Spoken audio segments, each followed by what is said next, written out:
Breaking news. Telangana రాజకీయాల్లో ఇప్పుడు కొత్త దుమారం రేగుతోంది. చీర జాకెట్ చెప్పు చుట్టూ ఇప్పుడు రాజకీయ వాగ్బానాలు, రాజకీయ మాటల దాడులు కొనసాగుతున్నాయి. పార్టీ మారిన ఎమ్మెల్యేలకు చీర జాకెట్ చూపించి ఎమ్మెల్యే కౌశిక్ రెడ్డి దుమారానికి తెరతీశారు. దానిపై తీవ్రంగా స్పందించారు కాంగ్రెస్ మహిళా నేతలు. కౌశిక్ రెడ్డికి చెప్పు చూపించారు మహిళా సాధికారత కార్పొరేషన్ చైర్పర్సన్ శోభారాణి. వెంటనే క్షమాపణ చెప్పాలి అని డిమాండ్ చేస్తున్నారు. మహిళలను కించపరిచే విధంగా మాట్లాడిన కౌశిక్ రెడ్డిపై చర్యలు తీసుకోవాలి అని స్పీకర్కు ఫిర్యాదు కూడా చేశారు. కౌశిక్ రెడ్డి శాసనసభ సభ్యత్వాన్ని రద్దు చేయాలి అని శోభారాణి డిమాండ్ చేస్తున్నారు. ఇప్పుడు ఈ చీర జాకెట్ చెప్పుల రాజకీయం పెద్ద ఎత్తున చర్చనీయాంశంగా మారింది. రాజకీయాల్లో ఇలాంటివి అవసరమా అంటూ ప్రజా సమస్యలపై దృష్టి పెట్టాల్సిన రాజకీయ నాయకులు ఈ విధమైనటువంటి దూషణలు చేసుకోవడం, ఈ విధంగా తిట్టుకోవడం, ఈ విధంగా ప్రవర్తించడం సమంజసం అంటూ ప్రజల నుంచి కూడా చాలా మాటలు వినిపిస్తూ ఉన్నాయి. సో దీనిపైన మాట్లాడటానికి ఆర్టీవీ స్టూడియోలో ఉన్నారు మహిళా సాధికారత కార్పొరేషన్ చైర్పర్సన్ శోభారాణి. అలాగే మనకి మరికొద్దిసేపట్లో అందుబాటులోకి రాబోతున్నారు బీఆర్ఎస్ అధికార ప్రతినిధి పావని. ఒక్కసారి వివాదానికి అంతటికీ కారణమైన కౌశిక్ రెడ్డి మాటలు. కౌశిక్ రెడ్డి ఆ రోజు ఏం మాట్లాడారు, ఎలా హావభావాలతో మాట్లాడారో చూద్దాం. నేను ఇలా ఒక గిఫ్ట్ పంపుతా ఉన్నా ఈ 10 మంది మారిన ఎమ్మెల్యేలకి. మంచిగా తెచ్చిన ఓ చీర ఇంకా గాజులు తెచ్చిన. ఇలా ఈ 10 మంది ఎమ్మెల్యేలకి నేను చూపిస్తా ఉన్నా. దానం నాగేందర్ గారు, కడియం శ్రీహరి గారు, గాంధీ గారు, ఇక మారిన 10 ఎమ్మెల్యేలు, వెంకట్రావు గారు, పోచారం శ్రీనివాసరెడ్డి గారు, కృష్ణమోహన్ గారు ఉన్న 10 ఎమ్మెల్యేలు మీకు శాత కాకపోతే ఇగో ఈ చీరలు గాజులు కొనుక్కొని వేసుకొని తిరుగు రిపబ్లిక్లా. ఇజ్జత్ లేని వాళ్ళు, మీకు ఇజ్జత్ ఉందానే అసలు? మీకు ఇజ్జత్ లేని వాళ్ళు కాబట్టే ఇగో మీ ఇద్దరికి మీరు మొగోలు కాదు కాబట్టే ఇగో చీరలు గాజులు పంపుతా ఉన్నా. ఈ రెండు కూడా మీరు చేత కాకపోతే ఇదిగో చీరలు జాకెట్లు వీటిని వేసుకొని బయట తిరగండి, ఇజ్జత్ లేదు అంటూ కౌశిక్ రెడ్డి మాట్లాడారు. దానిపై శోభారాణి తీవ్రంగా స్పందించారు. శోభారాణి కూడా చెప్పు చూపిస్తూ మాట్లాడారు. ఒకసారి శోభారాణి ఏం చేశారో చూద్దాం.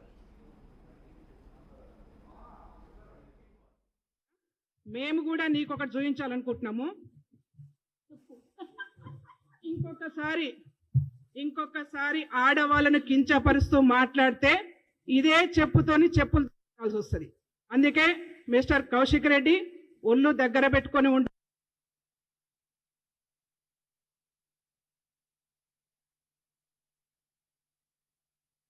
ఇంకొకసారి ఆడవాళ్ళను కించపరుస్తూ మాట్లాడితే ఇదే చెప్పుతోని చెప్పులు తీసుకోవాల్సి వస్తుంది. అందుకే మిస్టర్ కౌశిక్ రెడ్డి ఒళ్ళు దగ్గర పెట్టుకొని ఉండు, ఒళ్ళు దగ్గర పెట్టుకొని మాట్లాడు. పదే ఇట్లా ఆడవాళ్ళను కించపరుస్తూ మాట్లాడే సంస్కృతి మంచిది కదా రాజకీయాలని. ఈ దేశానికి ఒక మహిళనే రాష్ట్రపతిగా ఉంది. తెలంగాణ రాష్ట్రాన్ని ఇచ్చినటువంటి నాయకురాలు ఒక మహిళ సోనియా గాంధీ గారు. తెలంగాణ రాష్ట్ర ఉద్యమంలో అగ్రభాగాన కొట్లాడింది మహిళలు. అందరూ కవితలు గారు. గుర్తుపెట్టుకోండి కౌశిక్ రెడ్డి, నువ్వు చీరలు గాజులు ఆడవాళ్లను కించపరిచే విధంగా పార్టీ మారినటువంటి ఎమ్మెల్యేలకు చూపించినావు కదా. మేము కూడా నీకొకటి చూపించాలనుకుంటున్నాము. ఇంకొకసారి ఆడవాళ్ళను కించపరుస్తూ మాట్లాడితే ఇదే చెప్పుతోని చెప్పులు తీసుకోవాల్సి వస్తుంది. అందుకే మిస్టర్ కౌశిక్ రెడ్డి ఒళ్ళు దగ్గర పెట్టుకొని ఉండు, ఒళ్ళు దగ్గర పెట్టుకొని మాట్లాడు. ఆడవాళ్ళను కించపరిచే విధంగా టీఆర్ఎస్ నాయకులు, బీఆర్ఎస్ నాయకులు పదే మాట్లాడుతున్నారు. కాబట్టి ఇవాళ మేము ఈ సిచ్యువేషన్కి వస్తా ఉన్నాం. కాబట్టి ఇంకొకసారి మాట్లాడొద్దని చెప్పేసి కౌశిక్ రెడ్డి చీర జాకెట్ గాజులు చూపిస్తే శోభారాణి చెప్పు చూపించారు. ఇప్పుడు తెలంగాణ రాజకీయాల్లో పెద్ద ఎత్తున చర్చనీయాంశంగా మారింది. శోభారాణి మన ఆర్టీవీ స్టూడియోలో ఉన్నారు. అలాగే ప్రజలుగా, తెలంగాణ ప్రజలుగా మీరు ఈ విషయంపై మాట్లాడాలి అనుకుంటే నేరుగా మాకు కాల్ చేసి మాట్లాడచ్చు. మాకు కాల్ చేయాల్సిన నెంబర్ 04069316611, మరో నెంబర్ 04069316622. ఈ నెంబర్కి కాల్ చేసి ఈ రాజకీయ వివాదంపై తెలంగాణ ప్రజలుగా మీరు కూడా మాట్లాడచ్చు. శోభారాణి గారితో మాట్లాడదాం. శోభారాణి గారు నమస్తే అండి. నమస్తే అండి. శోభారాణి గారు, ఏంటి ప్రజా సమస్యలపై మాట్లాడాల్సిన రాజకీయ నాయకులు, ప్రజా సమస్యలపై పోరాటాలు చేయాల్సిన నాయకులు ఇలా చెప్పులు చూపించుకోవటం, చీరలు చూపించుకోవటం, ఒకరికొకరు దాడులు చేసుకోవటం? ముందుగా ఆర్టీవీ ప్రేక్షకులందరికీ మీ అందరికి కూడా నమస్కారం తెలియజేసుకుంటా ఉన్నాను. నిజంగా చాలా బాధాకరం. ఇట్లాంటి డిస్కషన్ పెట్టుకోవడం అయితే నేను కూడా కొంచెం ఇబ్బందిగా ఫీల్ అవుతా ఉన్నాను. ఎందుకంటే ఒకవైపు రాష్ట్రంలో అనేక రకాల సమస్యలు ఉన్నాయి. కోటి ఆశలతో తెచ్చుకున్నటువంటి తెలంగాణ రాష్ట్రంలో అనేక మంది ఆశలు, ఆకాంక్షలు, చాలా హై లెవెల్లో ఎక్స్పెక్టేషన్స్ ఉన్నాయి. 10 సంవత్సరాల కాలంలో ఇంటికొక ఉద్యోగం వస్తుందని, మహిళలందరూ ఆత్మగౌరవంతో బతుకుతారని, మళ్ళీ ఏ ఆత్మగౌరవం కోసమైతే ఉద్యమాలు చేసి తెలంగాణ రాష్ట్రాన్ని తెచ్చుకున్నామో ఆత్మగౌరవంతో తెలంగాణ రాష్ట్రంలో బతుకుతామని చెప్పేసి ఆశపడ్డ మేమందరం కూడా 10 సంవత్సరాలు ఓపిక పెట్టిన తర్వాత 10 సంవత్సరాల కాలంలో ఏమీ కాలేదు కాబట్టి దాన్ని ఫుల్ స్టాప్ పెడుతూ ప్రభుత్వం ఉండాలని చెప్పేసి ప్రజలందరూ కూడా ఆకాంక్షతోని నేను అదే చెప్తాను సార్. ప్రజలందరూ కూడా ఆశతోని, ఆకాంక్షతోని, అనేక ఎక్స్పెక్టేషన్స్తోని కాంగ్రెస్ పార్టీకి అధికారం ఇచ్చారు. అధికారం ఇచ్చిన తర్వాత 3 నెలల ముఖ్యమంత్రి అని చెప్పేసి, 3 నెలల ప్రభుత్వం అని చెప్పేసి, అధికారం వచ్చిన తర్వాత నెల లోపలనే కదా వీళ్ళు మాట్లాడింది. ఒక నెల రోజుల లోపలనే అధికారాన్ని అవహేళన చేస్తూ ప్రజలు ఇచ్చినటువంటి తీర్పును వ్యంగ్యంగా మాట్లాడుతూ 3 నెలల ముఖ్యమంత్రి రేవంత్ రెడ్డి గారు అని చెప్పేసి మాట్లాడారు. అంటే వివాదం అదొక వివాదం, దాని గురించి మాట్లాడారు. రాజకీయ పరమైనటువంటి మాటలు, ఒక పార్టీని కాంగ్రెస్ ని బీఆర్ఎస్ ని కాంగ్రెస్ పాలనకు సంబంధించి విమర్శలు చాలా చేసుకున్నారు. కానీ ఇక్కడ చీర, జాకెట్, బ్యాంగిల్స్ చూపించారు కౌశిక్ రెడ్డి, మీరు చూపించారు. ఈ సంప్రదాయం కౌశిక్ రెడ్డి అనే కాదు, బీఆర్ఎస్ అనే కాదు, కాంగ్రెస్ నేతలు కూడా గతంలో చూపించారు. అసలు ఏంటి ఈ సంప్రదాయాన్ని ఎలా చూడాలి? అంటే పార్టీ మారిన ఎమ్మెల్యేలకు స్త్రీల వస్త్రధారణ చూపిస్తూ నేను అక్కడికి వెళ్తా ఉన్నా. అందుకే అంటే ఎవరైతే వీళ్ళు ప్రభుత్వాన్ని కూలగొడతామన్నారో, ప్రభుత్వాన్ని నిలబడతామని చెప్పేసి ఎవరైనా ప్రజాస్వామ్యం మీద నమ్మకం ఉన్న వాళ్ళు పార్టీలు మారినారు. మారినటువంటి ఎమ్మెల్యేలను మీరు ఏ విధంగా కంట్రోల్ చేసుకుంటారు, మారకుండా ఏ విధంగా ఆపుకోగలుగుతారు, లేకపోతే ఇంకేదైనా వ్యవహారం ఉంటే పొలిటికల్గా మాట్లాడుకోవాలి. కానీ వాళ్ళ తెలంగాణ రాష్ట్రం ప్రజలకి, మహిళలకి ఒక చరిత్ర ఉంది. ఆరుట్ల కమలాదేవి గారు ఈ రాష్ట్రంలో పుట్టారు, దొరలకు వ్యతిరేకంగా ఉద్యమాలు చేశారు. సమ్మక్క, సారక్క, చాకలి, ఐలమ్మ, రాణి రుద్రమదేవి వీళ్ళందరూ కూడా మహిళలే, ఒక్కరు కాదు, అనేక మంది వీరనారులు తెలంగాణ రాష్ట్రంలో పుట్టినటువంటి ప్రాంతం ఇది. తుపాకులు పట్టుకొని రజాకార్లకు వ్యతిరేకంగా ఉద్యమాలు చేసినటువంటి ప్రాంతం ఇది. చీరలు చూపించటాన్ని మీరు అబ్జెక్ట్ చేస్తున్నారా? 100% చేసిన వ్యాఖ్యలు రెండు నేను వ్యతిరేకిస్తాను. ఇందాక కూడా నేను ఇంకా స్పష్టంగా విన్నాను. ఇప్పుడు కూడా ఇజ్జత్ గురించి మాట్లాడా, అంటే చీరలు కట్టుకున్న వాళ్ళు ఇజ్జత్ లేని వల్ల అసలు ఏం మాట్లాడుతున్నారండి? మన కంట్రోల్ ఉంది. ఆ మనిషికి 6 అడుగులు పెరిగినాడు, ఆవగించంత ఆలోచన లేకపోతే ఎట్లా అండి ఆయనకి? ఇదేనా మాట్లాడే పద్ధతి అయినా? ఏం మాట్లాడుతున్నారు? మహిళలు అనగానే గాజులు పెట్టుకునే వాళ్ళు, గాజులు పెట్టుకుంటే ఉద్యమాలు చేయట్లేదా? గాజులు పెట్టుకుంటే మీతో పాటు సమానంగా పనిచేయట్లేదా? ఈ దేశానికి ఒక మహిళ కదా రాష్ట్రపతిగా ఉన్నది. అంటే నువ్వు మహిళల్ని కించపరుస్తున్నావా? మహిళల వేషధారిని కించపరుస్తా ఉన్నావా? స్త్రీలు చీర కట్టుకోవడం అనేది గౌరవప్రదంగా, సాంప్రదాయకంగా చూస్తాం కదా మన దేశంలో. నువ్వు చీరను ఎట్లా అవహేళన చేస్తావు? గాజులను ఎట్లా అవహేళన చేస్తావు? మహిళలంటే చేతగాని వాళ్ళకి ఎట్లా చూస్తావు? అందుకే మేము కోపపడ్డాం. ఈ రాజకీయ సంబంధించినటువంటి విమర్శలు ఏవైతే ఉంటాయో రాజకీయంగా మాట్లాడుకోవాలి. కానీ దీనికి ఎందుకు మాట్లాడుతున్నామంటే బీఆర్ఎస్ పార్టీ నాయకులందరిలో కూడా ఒక రకమైనటువంటి చిన్నచూపు మహిళల పట్ల ఉన్నదనిపిస్తుంది మాకు. ఎందుకంటే మొదటి తెలంగాణ రాష్ట్రంలో మొదటిసారి ప్రభుత్వం ఏర్పడినప్పుడు మహిళలకు అవకాశం ఇవ్వలేదు మంత్రివర్గంలో, అప్పుడు కొట్లాడినాం మేము. సెకండ్ టైం అవకాశం ఇచ్చారు. నిన్నగాక మొన్న కేటీఆర్ గారు ఏం మాట్లాడారు? బస్సులో మహిళలు వెళ్తే మీరు డ్యాన్స్లు వేసుకోండి అని చెప్పేసి మాట్లాడాడు. అంటే నేను వీళ్ళ ఆలోచన విధానంలోనే తేడా కనిపిస్తూ ఉన్నది నాకు. అంటే వీళ్ళకు చాలా మహిళలు అనేటప్పటికీ ఒక తక్కువ అంచనా వేసుకొని చాలా సెకండ్ నేతలు కూడా ఇలా మాట్లాడారు అని వస్తూ ఉన్నాయి. రేవంత్ రెడ్డి కూడా ఇలా మాట్లాడారు అని వస్తూ ఉన్నాయి. మన రేవంత్ రెడ్డి కూడా అసెంబ్లీలో ఏదో మాట్లాడారని బీఆర్ఎస్ నేతలు కూడా కంటతడి పెట్టుకున్న అసెంబ్లీలో. కరెక్టే సార్, నేను అనేది ఏంటంటే వీళ్ళ ఆలోచనలో చాలా తేడా ఉందని చెప్పేసి మాట్లాడుతున్నాం బీఆర్ఎస్ పార్టీ నాయకులకు. ఇవన్నిటికీ ఒకదానికి ఒకటి మేము ఓపిక పడుతూ వచ్చాం. కేటీఆర్ గారు మాట్లాడినటువంటి అంశానికి మేము అదే రోజు రియాక్ట్ అయ్యాము. వెంటనే ఉమెన్ కమిషన్ వారు నోటీసులు ఇచ్చారు, పోయారు, క్షమాపణ చెప్పారు, అయిపోయింది అనుకున్నాం. కానీ వెంటనే కౌశిక్ రెడ్డి ఇవాళ చీరలు, గాజులు పట్టుకొని వచ్చి మీడియా ముందుకు వచ్చేసి ఇజ్జత్ గురించి మాట్లాడాడు. అంటే వీళ్ళ బీఆర్ఎస్ పార్టీ అధినేత కేసీఆర్ గారు స్పందించాలి ఈ సందర్భంగా. రెండోది, ఆ పార్టీలో ఉన్నటువంటి కవితమ్మ మహిళా నాయకురాలు, ఒక ఎంపీగా, ఎమ్మెల్సీగా ఉన్నటువంటి మహిళా నాయకురాలు కవితమ్మ, ప్రస్తుత ఎమ్మెల్యేలుగా ఉన్నటువంటి సునీత లక్ష్మారెడ్డి గారు, సబితా ఇంద్రారెడ్డి గారు అసెంబ్లీలో అక్కలను నమ్ముకుంటే ఆగమైపోతామని చెప్పేసి గౌరవ ముఖ్యమంత్రి రేవంత్ రెడ్డి గారు ఒక మాట, అక్కలు అంటే చాలా గౌరవప్రదమైనటువంటి వ్యాఖ్య, ఆ మాట మాట్లాడినందుకు వాళ్ళు కంటతడి పెడుతూ బయటకు వచ్చేసి స్పీకర్ని కలిశారు, గవర్నర్ని కలిశారు, చాలా నానా యాగి చేశారు. నేనేమంటా ఉంటానంటే ఇవాళ కౌశిక్ రెడ్డి చేసినటువంటి వ్యాఖ్యల మీద గౌరవ ఎమ్మెల్యేలు ఇద్దరు సునీతా లక్ష్మారెడ్డి గారు సబితా ఇంద్రారెడ్డి గారు స్పందించాలని చెప్పేసి నేను డిమాండ్ చేస్తా ఉన్నాను. అట్లాగే ఆ పార్టీలో ఉన్నటువంటి అగ్రభాగ నాయకత్వంలో సబితా నిలబడేటువంటి ఇంద్రారెడ్డి కూడా స్పందించాలా? మీరు అడిగారా సబితా ఇంద్రారెడ్డి అని? నేను అడుగుతున్నాను, మీడియా పరంగా అడుగుతా ఉన్నాను. మహిళలుగా నేను ఎవరికి అన్యాయం జరిగినా మేము మాట్లాడతాం. డెఫినెట్గా మీరు మీ యొక్క అభిప్రాయం ఏందో చెప్పండి. కౌశిక్ రెడ్డి మీ పార్టీ ఒక ఎమ్మెల్యేగా మీరు ఇప్పుడు కాంగ్రెస్ పర్సన్ గా మాట్లాడుతున్నారా, కాంగ్రెస్ నేతగా మాట్లాడుతున్నారా, మహిళగా రెండుగా మాట్లాడు? ఎందుకంటే కాంగ్రెస్ నేతలు కూడా మహిళల్ని కించపరిచినప్పుడు ఈ రకమైనటువంటి అంటే మీరు కౌశిక్ రెడ్డి మాట్లాడిన దాని గురించి మాట్లాడుతున్నాను అంటున్నారు కాబట్టి డెఫినెట్గా రాజకీయాల్లో ఇలా మహిళల్ని కించపరిచే ధోరణి వద్దు అని అంటున్నారా? కౌశిక్ రెడ్డి మాట్లాడాడు కాబట్టి కౌశిక్ రెడ్డి ఎవరైనా మహిళల్ని కించపరిచే పద్ధతి అవసరం లేదండి. ఎవరు మాట్లాడకూడదు, ఎవరు మాట్లాడకూడదని నేను కోరుకుంటాను. దట్టు ఇవాళ ఎమ్మెల్యేలు పార్టీ మారినంత మాత్రాన పార్టీ మారిన వాళ్ళకు చీర గాజులు ఇస్తున్నాం, మీకు చేతగాని వాళ్ళు మీరు గాజులు చీరలు వేసుకొని బయట తిరగండి, మీకు ఇజ్జత్ లేని వాళ్ళు మీకు ఇజ్జత్ ఉందని చెప్పేసి మాట్లాడుతూ ఉంటే అసలు చాలా పెద్ద వ్యాఖ్యలు కదా అవి.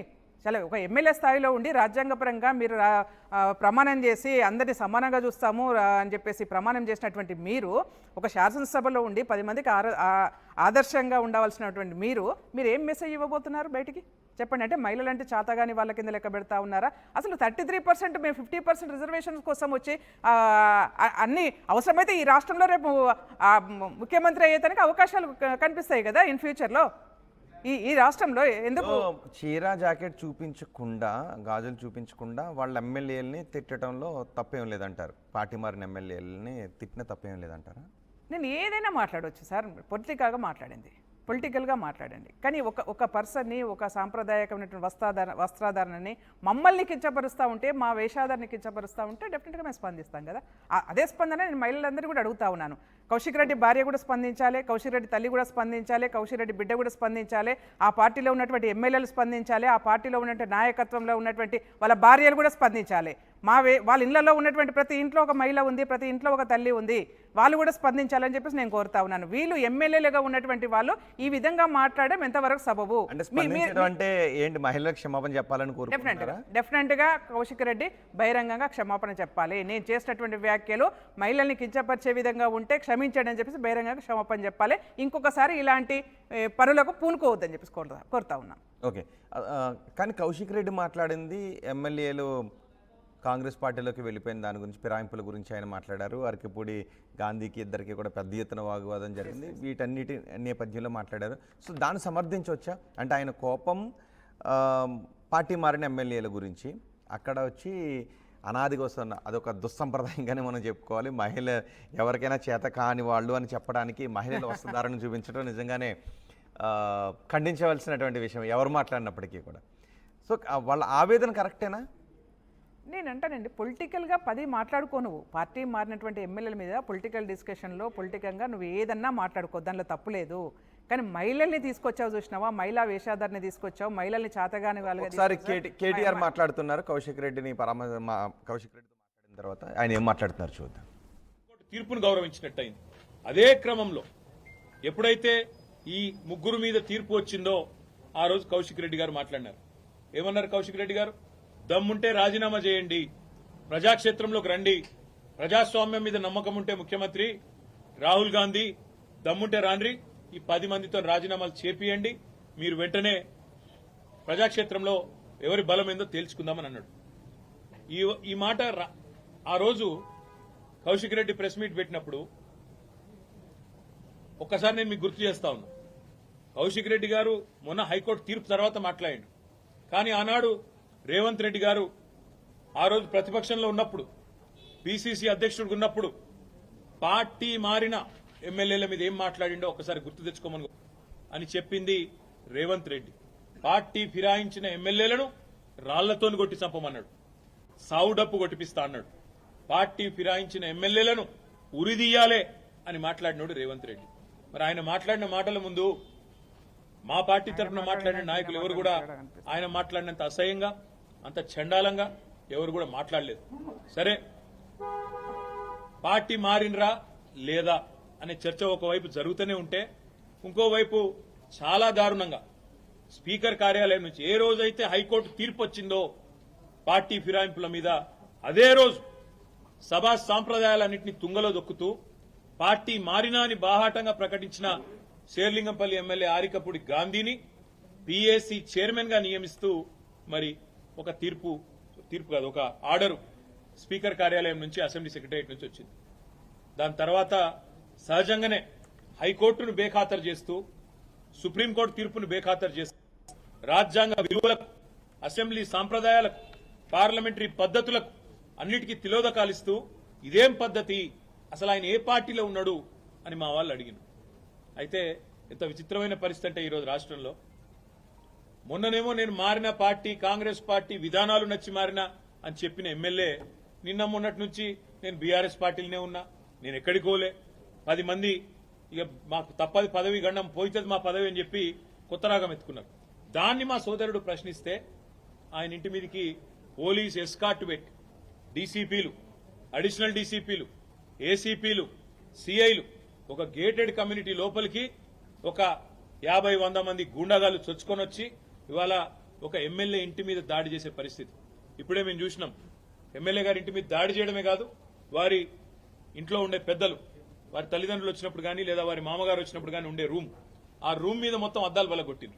అందులో ఉన్న పెద్దలకు ఏమైనా అయ్యింటే, ఏమైనా జరిగింటే, జరగకూడదు ఏమైనా జరిగింటే ఎవడు బాధ్యుడు? రేవంత్ రెడ్డా, లేకపోతే ఇక్కడ దాడి చేయడానికి వచ్చిన ఆరికపూడి గాంధీ? ఈ రకమైన గూండాగిరి, ఈ రకమైన దౌర్భాగ్యం హైదరాబాద్ 10 ఏళ్లలో ఎన్నడూ లేదు. ఒక ఎమ్మెల్యే ఇంటి మీదనే దాడి, అది ఒక ఎమ్మెల్యే ఇంటి మీదకి దాడికి వస్తుంటే ఫ్యాక్షన్ సినిమాల్లో చూపెట్టినట్టు కార్లకెళ్లి బయటికి ఏలాడుకుంటా 20 బండ్లు పెట్టుకుని లైవ్ పెట్టుకుంటా ఆడికెళ్లి ఇటు దాకా పోలీస్ ఎస్కాట్ లో వచ్చిరంటే చేతగాని ఒక హోంమంత్రి, చేతగాని ముఖ్యమంత్రి ఈరోజు రాష్ట్రానికి ఉండడం వల్లనే ఈ దౌర్భాగ్యం దాపురించింది. అసలు రేవంత్ రెడ్డి, నేను అడుగుతా ఉన్నా, నువ్వు ముఖ్యమంత్రివేనా? అసలు నీకు అర్హత ఉందా?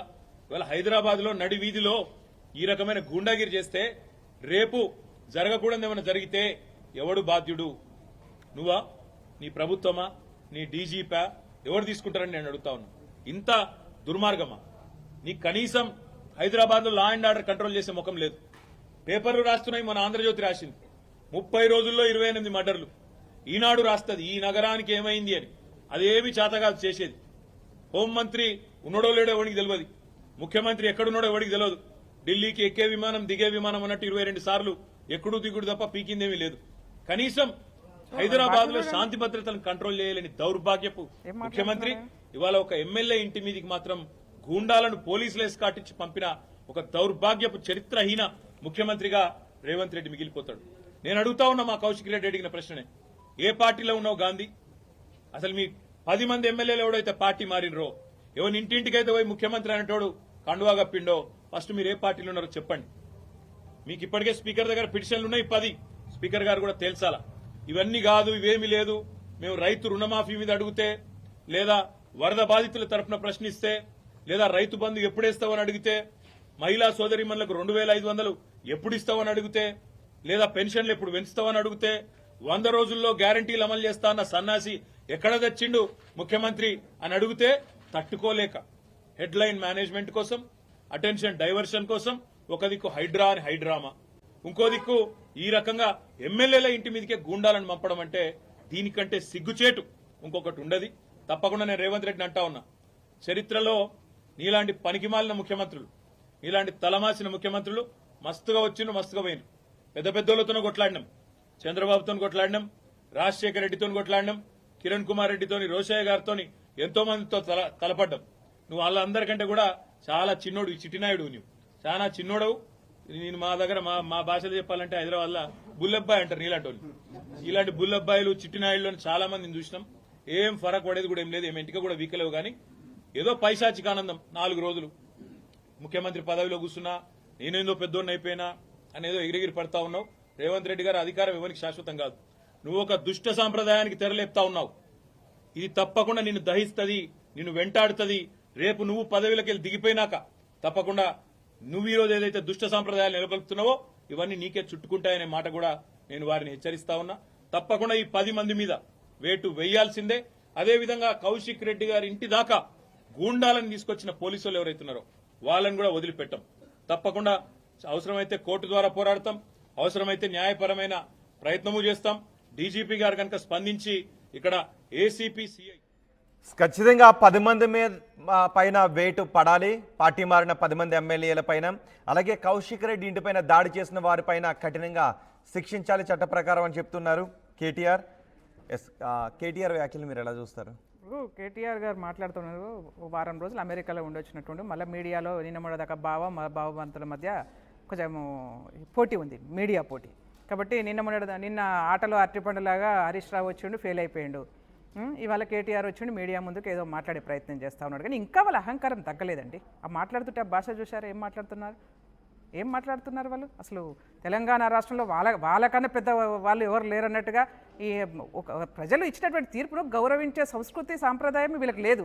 అందుకే ప్రజలు వీళ్ళకు ఎమ్మెల్యే ఎలక్షన్లో బుద్ధి చెప్తే బుద్ధి రాలేదు, పార్లమెంట్ ఎలక్షన్లో 0 ఇస్తే కూడా ఇంకా బుద్ధి రాలేదు. బహుశా నేను అనుకుంటాను బీఆర్ఎస్ భవన్కు తాళం వేస్తే కానీ వీళ్ళకు బుద్ధి వచ్చేటట్టు కనిపించట్లేదు. డెఫినెట్గా వస్తుంది. వీళ్ళు ఇట్లనే మాట్లాడుతూ ఉంటే ఆ రోజు వస్తుంది తప్పకుండా. ఇట్లనే మాట్లాడుతూ ఉంటే మీరంటున్నారు కౌశిక్ రెడ్డి పైన చర్యలు తీసుకోవాలని. కౌశిక్ రెడ్డి పైన దాడి చేసిన వాళ్ళపైన చర్యలు తీసుకోవాలి. అందులో ముఖ్యమంత్రికి ఇన్వాల్వ్మెంట్ ఉంది, పోలీస్ డిపార్ట్మెంట్కి ఇన్వాల్వ్మెంట్ ఉంది. వాళ్ళందరూ సహకారంతో ఈ రకమైన దాడులు చేశారు. 10 మంది ఎమ్మెల్యేలపైన చర్యలు తీసుకోవాల్సింది పోయి కౌశిక్ రెడ్డి ఇంటిపైన దాడి చేస్తారని అంటున్నారు. కౌశిక్ రెడ్డి మాట్లాడిన మాటల కంటే దారుణమైన మాటలు కాంగ్రెస్ నేతలు మాట్లాడారని అంటున్నారు. దీనికి మొత్తం మూల కారణము ఫస్ట్ స్టార్ట్ చేసింది కౌశిక్ రెడ్డి.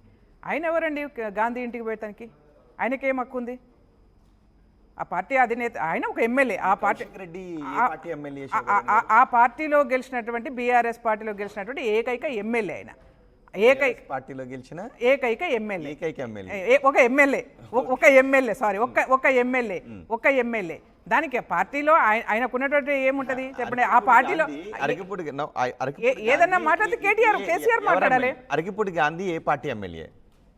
టీఆర్ఎస్ అని చెప్పుకుంటున్నాడు కదా. మరి బీఆర్ఎస్ అరకిపూడి గాంధీ బీఆర్ఎస్ ఎమ్మెల్యేనా, కాంగ్రెస్ లో ఉన్న ఎమ్మెల్యేనా? ఆయన స్పష్టంగా ప్రకటించుకున్నాడు కదా. అప్పుడు వాళ్ళ పార్టీ ఎమ్మెల్యే ఇంటికి ఆయన వెళ్తాను అంటే కాంగ్రెస్ ఎవరు కాదంటారు? వాళ్ళ మధ్య గొడవ ఉంటే మమ్మల్ని ఎందుకు తీసుకొచ్చారు? నేను అదే కదా అంటున్నాను.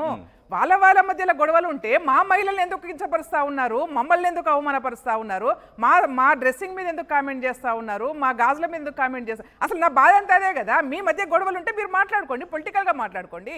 కోర్టుకు వెళ్తామంటున్నారు, కేటీఆర్ చెప్తున్నారు కోర్టుకు వెళ్తామని. కోర్టుకు వెళ్ళండి, అనర్హత వేటు వేయించుకోండి, మాకేం అభ్యంతరం లేదు. కానీ మమ్మల్ని ఎందుకు ఇన్వాల్వ్